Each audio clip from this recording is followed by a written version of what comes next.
This is tape number 5. The survivor's name is Lanka Ilkow.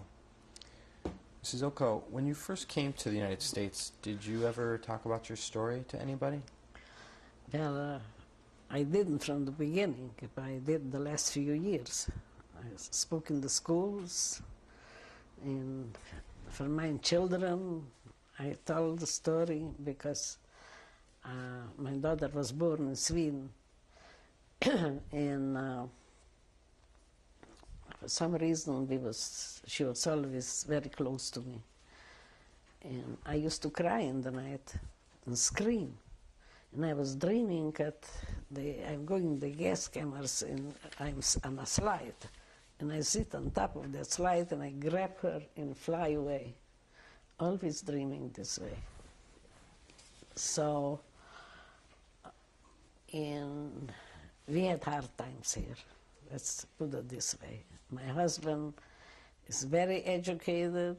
As you talk to him, he knows more than any rabbi. He went to yeshivas, and he had education at home, and he never tried to do nothing. I say, Martin, do that, go to school. No, I'm too old. 33, he was too old. Sweden was free schooling. He didn't want to go. He liked to sleep a lot. He didn't want to go to school. So he went to work for a cousin for 90 cents an hour. He looked like in concentration camp he came out. He looked horrible. And I always had the wish to keep kosher. So we lived on Hazelwood in an apartment, and I went in the dime store and I bought milchige dishes, fleischige dishes, and so on, and started the household because we lived with her aunt and she wasn't kosher. She bought a chicken, she made it kosher. So I thought she's kosher, but then she's giving us to eat. And Friday night when I was dinner, Shabbos, I say, she's serving in the same dish as milchig. So I say, Auntie, are you kosher? She says, in America, kosher is clean. So I said, no, I want to move for myself. He made the first check, and somebody, her son, found us an apartment. And somebody loaned us $100 under the table to get the apartment. And we lived there. And no, but $60 we made. At that time, $60 was more money than today, but still was not enough. So I was staying outside talking to people, and they say they work by Ford and they make $150, and so I come home and I say, Martin, why don't you look in and go to a factory to work? If you don't want to, you know. So he went. He told his cousin he's going to look for a job. And the cousin told him, he paid him for the day, let him go. He thought he wouldn't get a job. But they was laying off people, and Martin got a job. And he left him, and he went to work, and he was making $100 to $150 with overtime, and so he was making money. We could do things. So we started saving. But I got pregnant with the second child, and I was really sick. And so I couldn't take care of Beverly. She was already 3 years when my other daughter was born. So he had insurance. So I think something was with insurance. He was working enough or something. We had to pay because he was not the full time there, just started to work. And we had hard times. Martin was laid off. How about you? What kind of jobs did you have? I take care of my children. But when I saw we are nowhere, Martin tried. He went, as a peddler.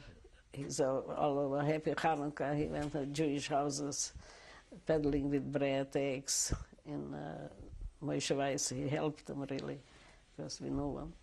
So he made like $20 a day in the compensation that he got. So we managed for some reason. Then I say, not going nowhere. And he pinched me every penny, like my mother said. And he saved up $4,000. So he says, it was all Schwarz there in Pasadena. We was renting a house. So he says, okay, we buy a house. So I say, go to your rich cousins and ask them, they should loan you $1,000 or so. Borrow from them. They didn't want to. They say, no, in America you will have cars, you will have houses, but you have to work yourself. So what kind of work did you end up doing? So I went to work for caterers. All the caterers name them and I worked for them. He in Shiratzedek, his mother, I make his brother's bar mitzvah in Young Israel. It was a Young Israel, I think, in Dexter or someplace. There I make but by her I cooked and so. And they was using me, Then my daughter, the youngest daughter, she had no sockets in her hips, so she needed surgery. And she was in Children's Hospital, and I ran to the hospital, and I was working for Horowitz, Larry Horowitz. And was, Larry Horowitz? He became an Orthodox. He was from then too. He was the only one who didn't cook on Shabbos. So anyway, he owed me a lot of money, but you have to pay your workers. So I took him to court, and we settled in court. So I said, oh no, I don't work for nobody anymore. I go for myself. And Beth Moses was on 7 Mile, and I went there and talked to the president, and to Rabbi Schnipper came already, I think. And they give me the kitchen, So I wasn't too busy from the beginning because I did a lot of house parties, And so I was doing for myself. And, the caterers never got credit from, they was ordering food or so, but meisels, they come with the groceries there and they didn't get the check, so they took back. But they didn't want I should write a check, I have time. I was ice cream man, poor guy, he died. I used to come Monday to pay. He says, Mrs. Ilkow, nobody's coming the caterers to pay Monday. I say, I want to see what I have left over. I always went. Once I got lost, my daughter was in the hospital, and I got lost on 25th Street. And there was a linen man, and I stopped and flagged him down. It was a bad neighborhood there, and asked him where the hospital is. So he recognized me. He said, you Mrs. Ilkow? Oh, you, credit is good. What happened? I said, no, I went out already I'm not doing it. So I had credit all over. I used to come Dexter Davis Market, Cutler.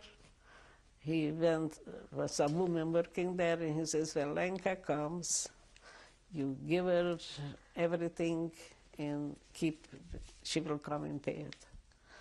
But I used to make them kishka in knishes.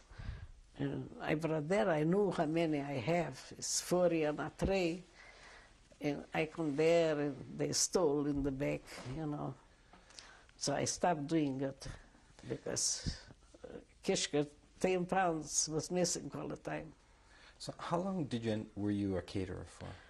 I was 20 years in catering. I was, till they sold the shul. They sold the shul, then I stopped because I was doing still house parties after that. So I was here, and somebody sent, here was a Jewish neighbor. He was on dope. He lost the house and everything. And he sent the health department to me, at I'm catering from here. And I did. So the guy came, I'm not stupid, he came in and I wouldn't let him. I say, you have permission to go look in my house because somebody said it? I said right away, he did it.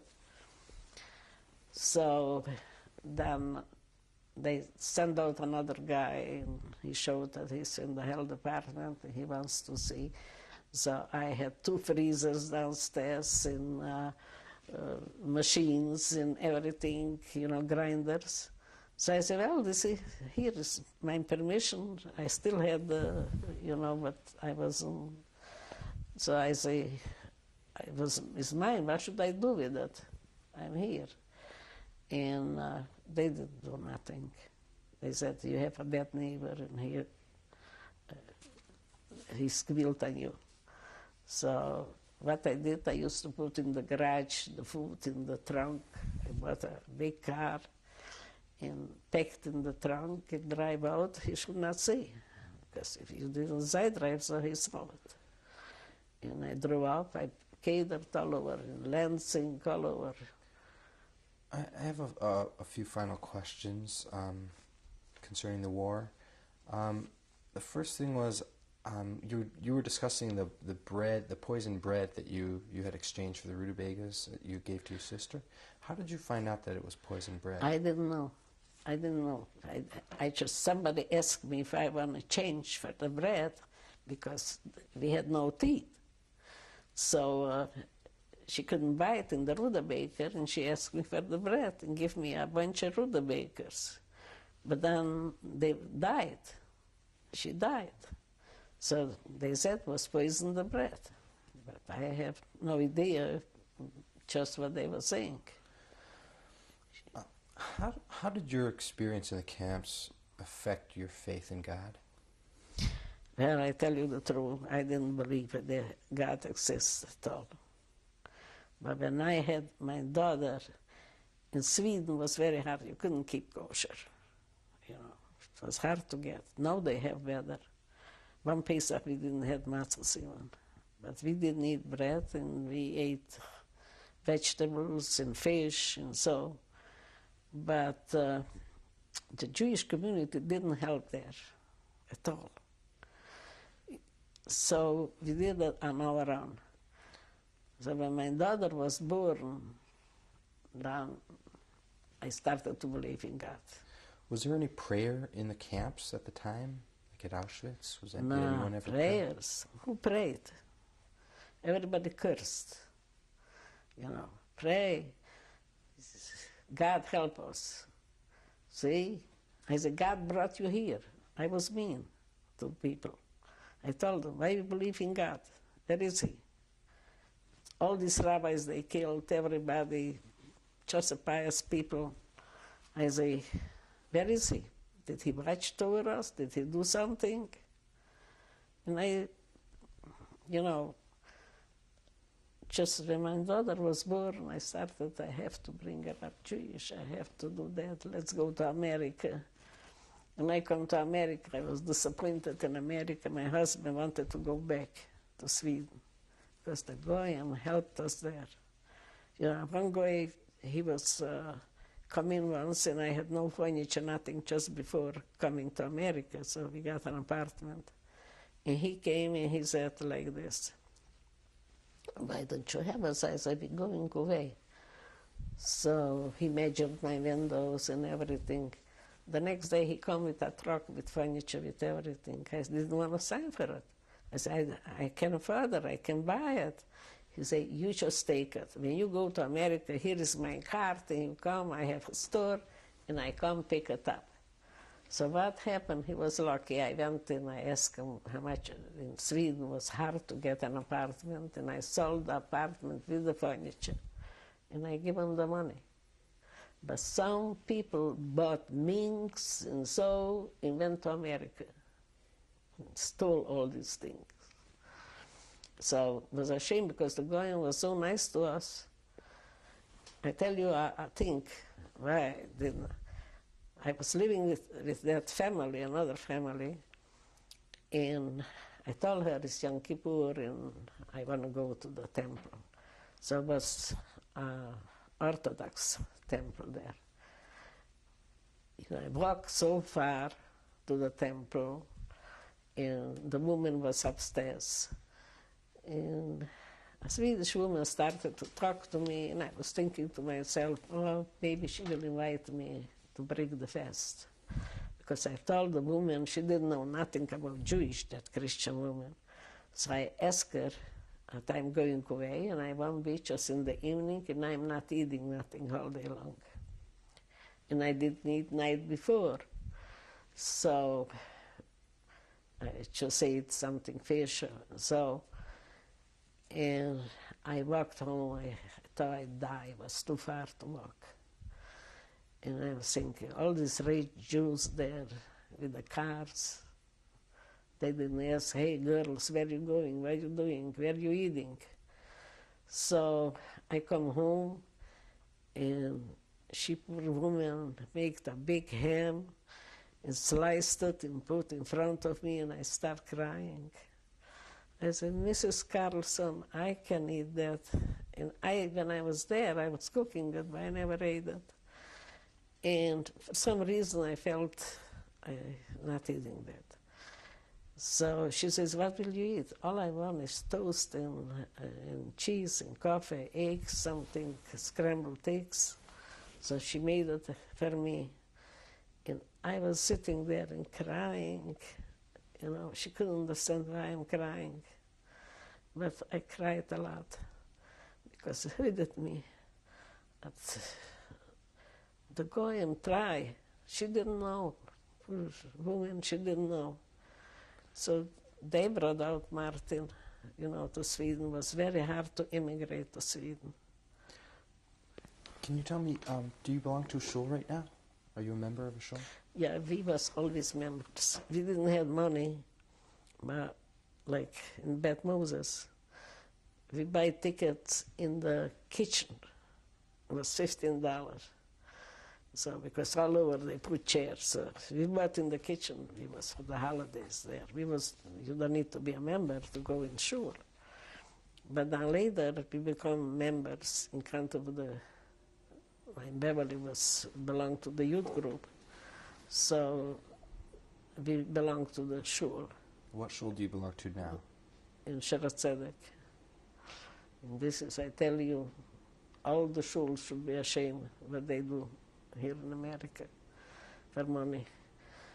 Here in Sharat Tzedek, for $200 you buy a ticket and you can sit in front, you can sit wherever you want. And we belong to, you know, they joined Bet Abraham, and it was horrible. It was people who had all reserved seats, and you couldn't go sit where you wanted, someplace in the back, and so. And I was very disappointed, and Rabbi Shepard too. Can you talk a little bit about what it was like, the experience of speaking to school children? Well, you know, I started off, you know, I'm born in Europe, and so, and how the Goyim treated us, in the way they took us away from home, and what I went through, in short, I tried to tell them. And those children was writing to letters for me, sending me little presents. uh, marvelous. And I told them, and when I was talking to, this was high school, a private high school, and I was speaking there, they didn't want I should go. They sit down on the floor and was listening what I am saying, and they sent me a letter and everybody signed on the same letter. But before I was getting letters from each child, you know. So, and they couldn't believe that I went through something like this, and the way I look.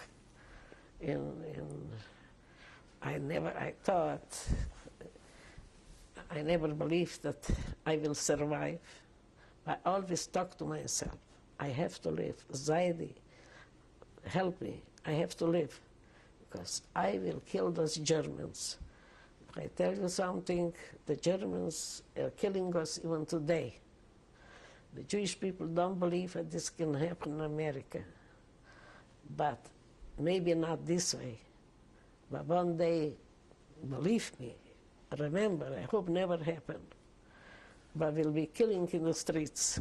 The Schwarze, and the anti-Semites, too many anti-Semites. So you know what they did in Farmington?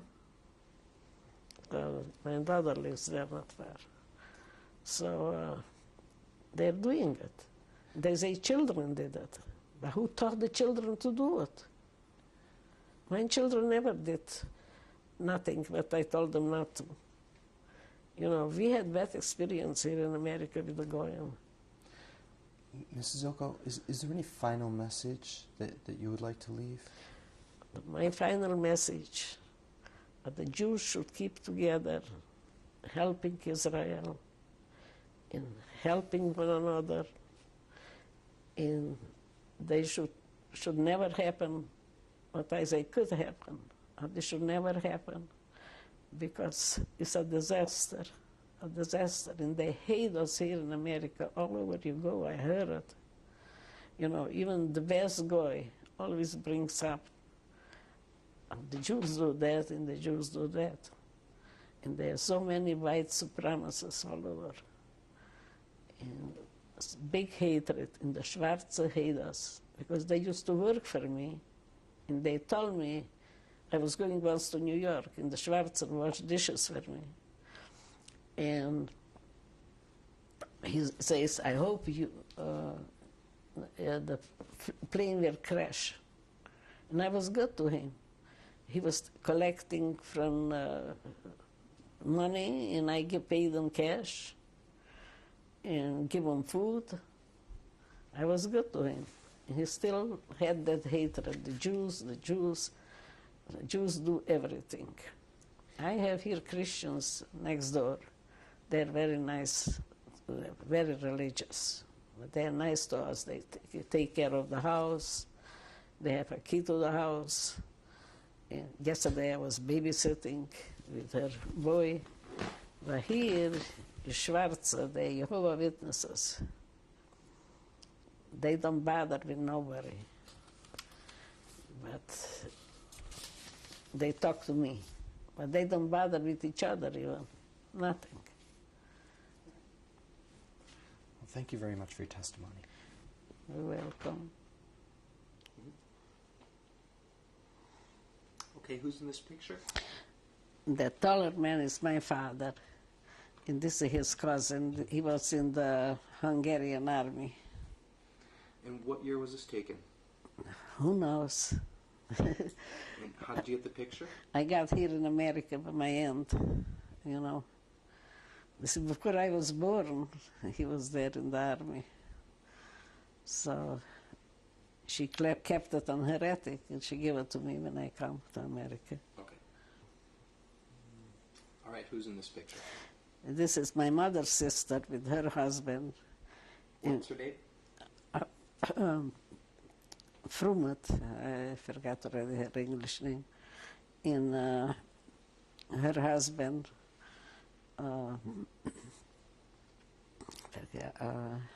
Kesslers, and they was very good to us. They send it, every letter, they send us $5, and they brought us out here. But I give them back the money. All right, who's in this picture? This is my father. I remember him. He looks the way I remembered him, really.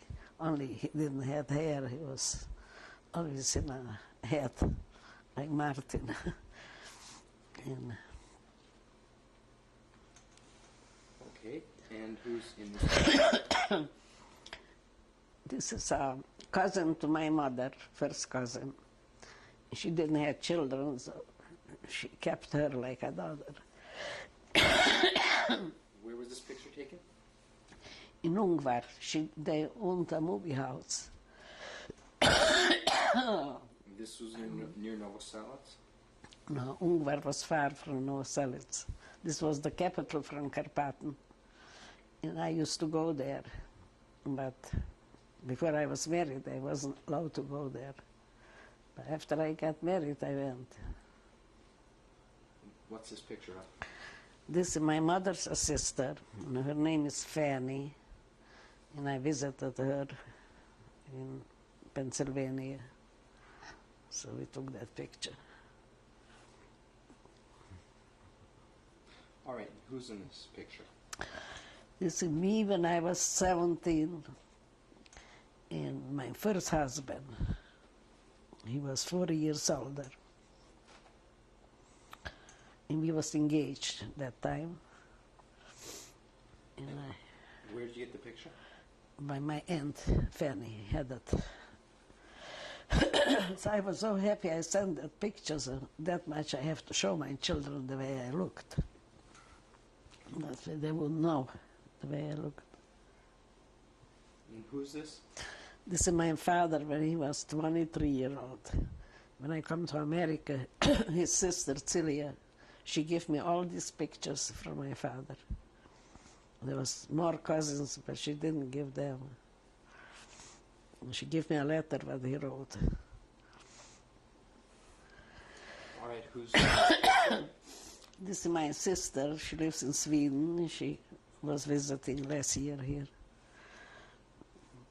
And disappointed in her. Okay, and where was this picture taken at? This was on a bar mitzvah party for my grandson, Stephen. All right, and who's in the picture? And from left, yeah, is my daughter Eileen, her husband Steve, and my grandson Michael Mordechai, and the bar mitzvah boy Stephen, and then my daughter Beverly, and my granddaughter Melissa, and my grandson Jason. Those two children are Eileen's children. And sitting is us, the grandparents, Martin and I. And when was this picture taken? He's 17, so it's 5 years ago. 1991? Yeah. This is the conclusion of the videotaping. We used 5 tapes. Do you want to use one more picture? We want to use what document? One more document will be coming up. Okay, and what's this document here? Well, when we got 3, so they was giving us identification numbers. So I got that number, but when I was in the camp, I was had sewed down to my clothes. But I don't know if this is or a new number, I don't know. This is the conclusion of the videotaping. We used 5 tapes.